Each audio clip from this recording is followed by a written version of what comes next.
Hello and welcome to my channel. This is a space where we dive into stories of love, loss, and the unpredictable journey of life. Your subscription and support fuel us to share more gripping tales from the heart. Stay tuned for enthralling narratives that touch the soul. I am a 23-year-old guy embroiled in a whirlwind of emotions, facing a night that felt like the longest of my life. The center of my turmoil, a gnawing suspicion that my 22-year-old girlfriend might have been unfaithful with her boss, a man in his 50s. Our relationship, spanning a year and a half, now hung by a thread, leaving me in a state of unparalleled anxiety. The saga unfolded with the anticipation of a company event, a gathering my girlfriend had eagerly awaited for weeks. Her enthusiasm was palpable as she meticulously chose a sexy outfit for the occasion.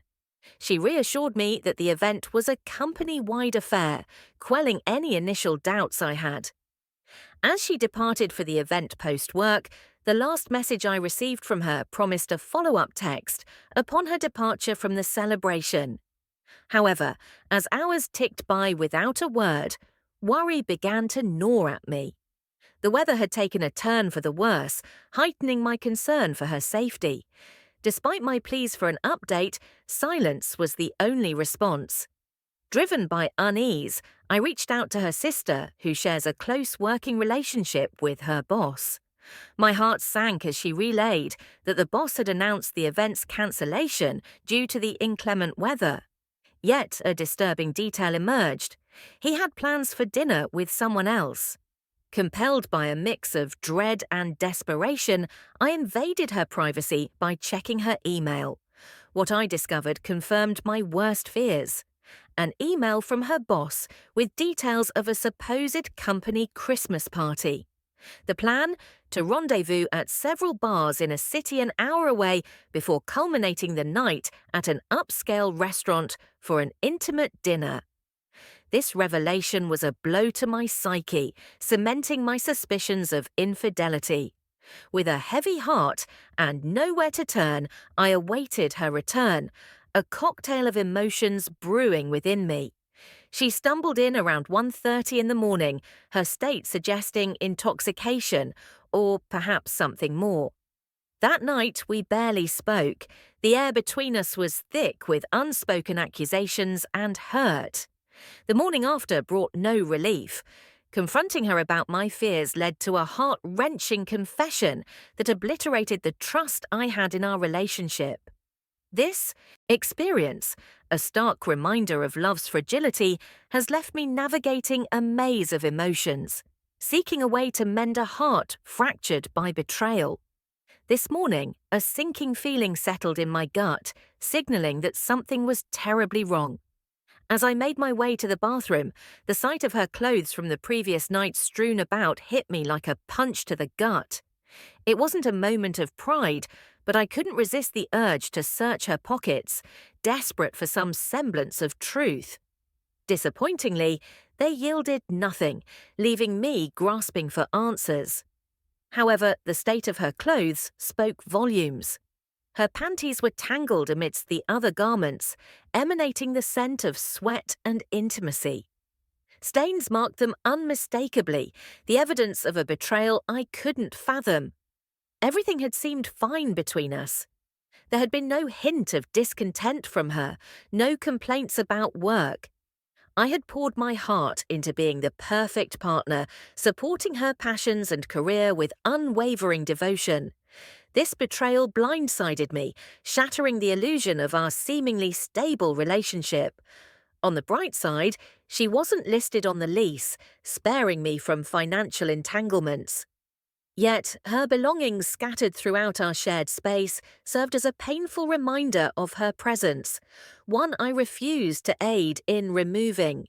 I mustered the courage to confront her, sending a text revealing my knowledge of her actions and offering a chance to talk at a nearby restaurant.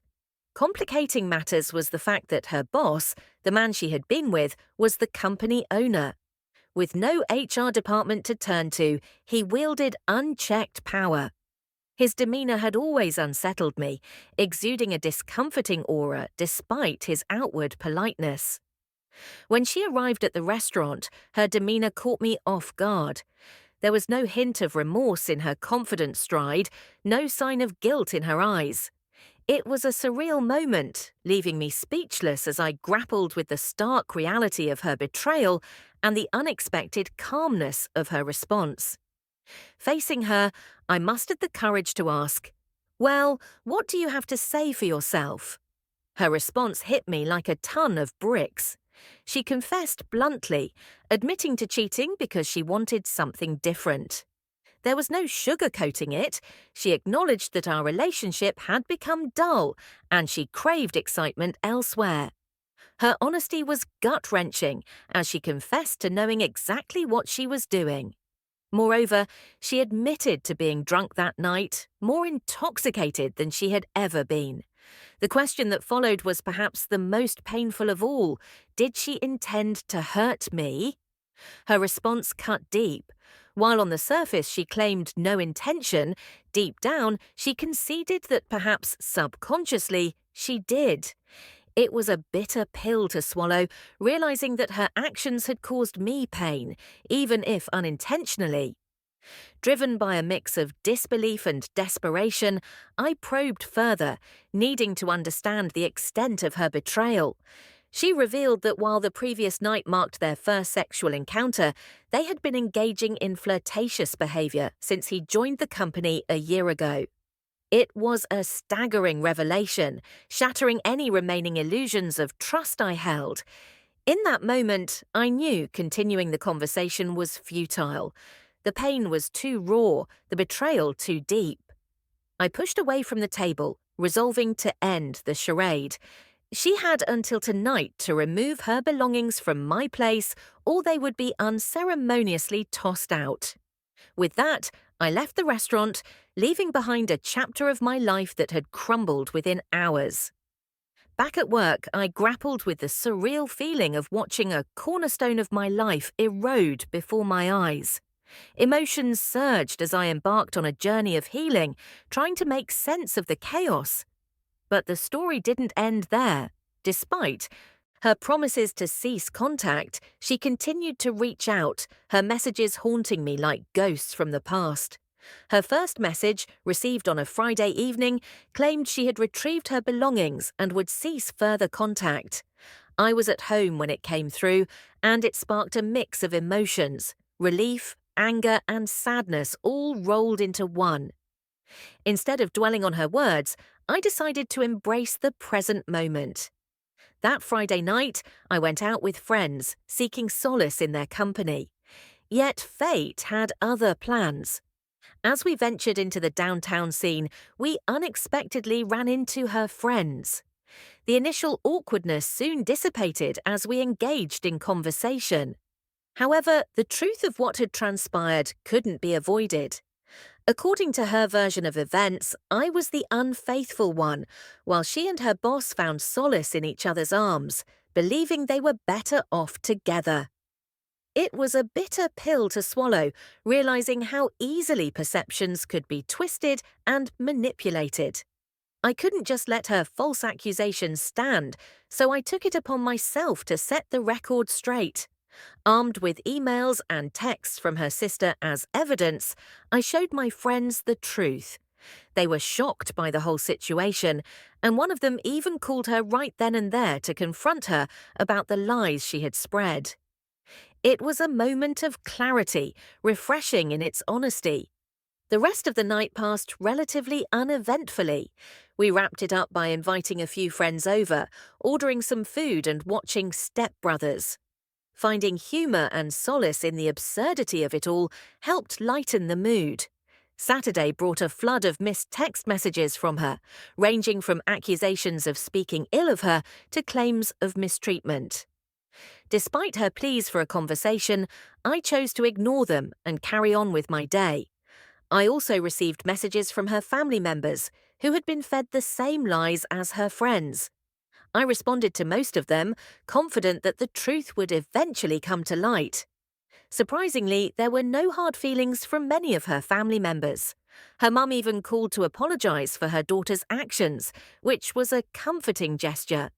I spent most of the day with my own family, sharing the unfortunate news with them. They had all liked her, so they were visibly upset by the turn of events. Sunday, however, marked a turning point. She showed up unannounced in the early afternoon, asking to come in and apologise. She claimed to have a list of personal issues she wanted to address, going back to the beginning of our relationship. Her appearance spoke volumes. She looked exhausted, with no makeup and signs of neglect since she left. Some pity stirred within me, and with the freezing weather outside, I allowed her in. She began by sobbing uncontrollably, expressing deep remorse for everything that had happened. Curled up in the fetal position in my chair, she cried for what felt like an eternity.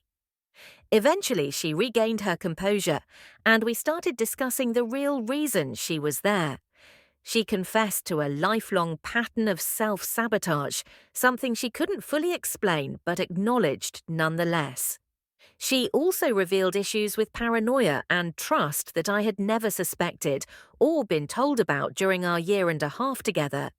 She claimed that she felt our relationship was too perfect, which only fueled her insecurities. She felt the need to be more genuine, so I opened up about my own state of mind. I admitted that I was actually doing pretty well, filled with optimism about the future and excited to see where life would take me. My honesty seemed to hit her hard, and she broke down in tears once again. I couldn't help but wonder why my words affected her so deeply. That's when she revealed the extent of her predicament. Her sister had kicked her out after learning the truth, her parents wouldn't take her in, and even her friends had turned her away. With no other options, she had turned to her boss, only to be rejected. He had apparently only been interested in her when things were going well, and her current situation turned him off. In just 2 days, everyone in her life had abandoned her, explaining her dishevelled appearance, lack of clean clothes, and desperation. Then she asked me the unexpected, if she could stay with me for a few days to get back on her feet. She promised she wouldn't be a bother, but I was speechless, overwhelmed by the surreal absurdity of the situation. After a moment to gather my thoughts, I responded with a firm no. She teared up once more, muttered something about needing just a few days, and left abruptly. To those who have listened to this story, please consider subscribing to our channel. Your support motivates us to continue sharing stories like these.